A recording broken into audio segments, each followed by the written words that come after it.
Hello everyone, আজকে আমি exponential ফাংশনের ডিফারেন্সিয়েশন কী করে করা হয় সেই ব্যাপারে কিছু আলোচনা করব। আমি এখানে একটা এক্সাম্পল নিয়েছি e⁻√cot x। এই ফাংশনটা কী করে ডেরিভেট করা হয়, ঠিক আছে।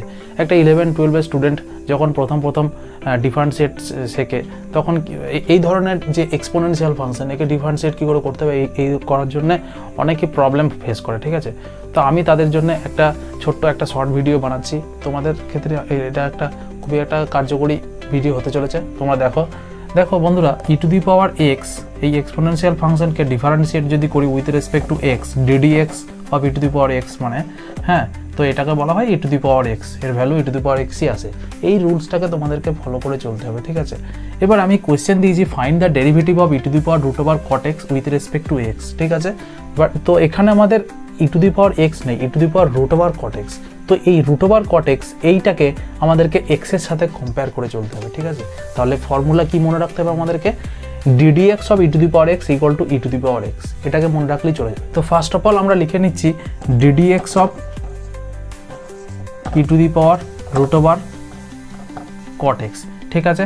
তো বন্ধুরা কি করবে, ফার্স্টেই e⁻√cot x এটাকে x এর সাথে কম্পেয়ার করবে। তার মানে ডিফারেন্সিয়েট করার পর ডাইরেক্টলি তোমরা লিখে নেবে e⁻√cot x, মানে এখানে যা ছিল তাই একই চলে আসবে। e⁻√cot x এর ডিফারেন্সিয়েশন e⁻√cot x হয়ে যাবে। বাট এখানে আরেকটা জিনিসও করতে হবে, into ddx of √cot x, এইটাকেও তোমাদেরকে ফাইন্ড করতে হবে। তার মানে এই যে এর মাথায় যে পাওয়ারটা রয়েছে এই পাওয়ারটাকেও তোমাদেরকে x এর রেসপেক্টে ডিফারেন্সিয়েট করতে হবে, ঠিক আছে।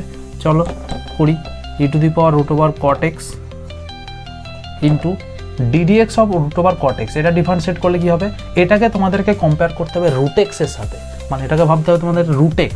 হ্যাঁ, তো √x এর differentiation with respect to x এটা হয় 1/2 √x, ঠিক আছে। তা এখানে তো √x নেই, এখানে তো √cot x আছে, তাহলে এটা হয়ে যাবে 1/2 √cot x, ওকে। ইনটু এখানে আবার একটা হবে কি না, রুটের মধ্যে যে লেখাটা আছে cot x, এই cot x কে আবার x এর রেসপেক্টে ডিফারেন্সিয়েট করতে হবে। কত মজাদার, তাই না? অনেকে এখানেই স্টপ হয়ে যায়, এই স্টেপটাতেই স্টপ হয়ে যায়। তারা জানে না যে এই রুটের মধ্যে যে cot x আছে এটাকে ডিফারেন্সিয়েট করতে জানে না। তো cot x কে x এর রেসপেক্টে ডিফারেন্সিয়েট করলে কি হবে, -cosec স্কয়ার x, ওকে। এবার এটাকে সিম্পলিফাই করলে যে রেজাল্ট হবে যেটা আমাদের অ্যান্সার, ঠিক আছে। তো অ্যান্সার কি হতে পারে, e⁻√cot x এবং এই মাইনাসটা সামনে চলে আসবে, √cot x into 1/2 cosec square x divided by √cot x, এটা হবে তোমাদের অ্যান্সার, ঠিক আছে। তো বন্ধুরা, তোমাদের যদি এই টাইপের কোনো এক্সপোনেনশিয়াল ফাংশন হোক বা সাইনের বা লগারিদম টাইপের কোনো ফাংশন এই ধরনের ডিফারেন্সিয়েট করতে তোমাদের যদি প্রবলেম হয় তোমরা অবশ্যই আমাকে কমেন্ট সেকশানে জানাও। তোমাদের যে কোনো টাইপের ডিফারেন্সিয়েশন রিলেটেড প্রবলেম আমি সলভ করার জন্য রেডি আছি, ঠিক আছে। তোমরা কমেন্ট সেকশানে জানাও আমাকে যে কোনো ধরনের প্রবলেম, ডেরিভেটিভ সংক্রান্ত প্রবলেম, ঠিক আছে। তোমাদের প্রবলেম থাকলে অবশ্যই জানাবে, ঠিক আছে। তো আমি ওয়েট করে থাকবো তোমাদের জন্য। Thank you. আজকের মতো